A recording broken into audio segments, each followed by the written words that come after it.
Хурал жижиг дунд үйлдвэрлэлийн тоног төхөөрөмжийг галийн албан татвараас чөлөөлөх болоод байна. Тухайн шийдвэрийг гаргаснаар ажлын байрыг хадгалах, үйлдвэрлэлийг нэмэгдүүлэхэд чухал түлхэж үзүүлнэ гэж хуулийн төслийг санаачлан боловсруулсан ажлын хэсгийн гишүүд тайлбарлаж байгаа юм. Жижиг дунд үйлдвэрлэгчдийн импортлсон тоног төхөөрөмжийг гайлын албан татвараас чөлөөлөх түрүүчийн хуулийн үйлчил 2016 оны эцсээр дуусвар болоод байсан. Тухайн шийдвэрийг сэргээж 2017 оны 3 дугаар сарын 1-ээс дахин хэрэгжүүлж эхлэхээр улсын хурал хологдох хуулийг батлан гаргаад байна. Тухайн хуулийг хэрэгжүүлэхдээ 2017 оны 1-р сарын 1-ээс 3-р сарын 1-ний хооронд тоног төхөөрөмж импортлсон жижиг дунд үйлдвэрлэгчдийг хамруулах хэсэг асуудлаар хуулийн төслийг санаачлан боловсруулсан улсын хурлын ажлын хэсгийн ахлагчаар ажилласан улсын хурлын гишүүн Ганбаатар тайлбарлаж байна. Энэ хууль маань 3 сарын 1-ээс хэрэгжиж байгаа. Тэгэхээр 1 сараас 3 сарын 1-ний хооронд хүмүүс яах вэ гэдгийг нь дагаж мөрчих журмын тухай хууль гэдгийг дахиж оруулсан байгаа би өөрөө.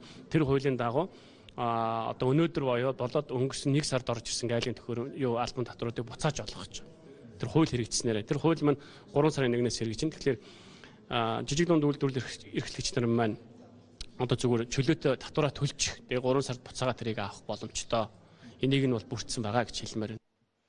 Жижиг дунд үйлдвэрлэгчдийн импортлсон тоног төхөөрөмжийг гайлын албан татвараас чөлөөлснөөр ажлын байрыг хадгалах, нэмэгдүүлэх, шинээр бий болох бүтээгдэхүүн үйлдвэрлэлийн хэмжээг нэмэгдүүлэх боломж бүрдэнэ гэж улсын хурал үзэж байна. Улсын хэмжээгээр жижиг дунд үйлдвэрлэлийн салбарт нийт 54,000 гаруй аж ахуй нэгж ажиллаж байгаамаа.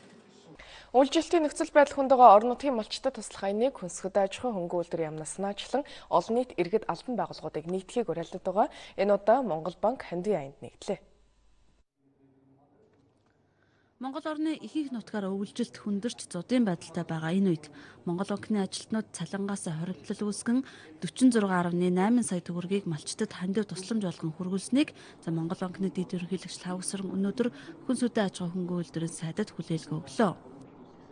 Тэгээд хүнсгэд аж ахуйн засгийн газрын гишүүн сайд маань бол уриалга гаргасан. Тэгээд хүндрэлтэй үед нь бол тусад дэмжийе гэсэн. Энэ уриалгыг бол Монгол банкны хамт олон хүлээж аваад Монгол банкны хамт олноос бол цалингаасаа ийм хандивын данс үс гэдэг энэ хоримтлуулсан байгаа. Хоримтлал маань ингээд 46.8 сая төгрөг хүрээд бид энийг бол одоо цаг хугацаа алдалгүйгээр ингэж хүрэх хэрэгтэй байна гэдэг ингээд өнөөдөр сайдад бол гартуулж өглөө. Өнөөдрийн байдлаар нутгийн хойд хэсэг уулархаг нутгуудаар цас их орсон, хүүтэн байгаа, өвөл шувтарч байгаа ч хахир хатуу хаврын улирал урд байгаа учраас энэ тусламж малчтад ихээхэн тусдсан болно гэж салбарын сайд хэллээ. Монгол банк болон бусад байгууллага иргэдээс ирүүлсэн тусламжийг малчтад оновчтой хуваарлах зорилгоор төрийн нарийн бичгийн дараагаар ахлуулсан ажлын хэсэг байгуулсан гэж мөн мэдээллээ.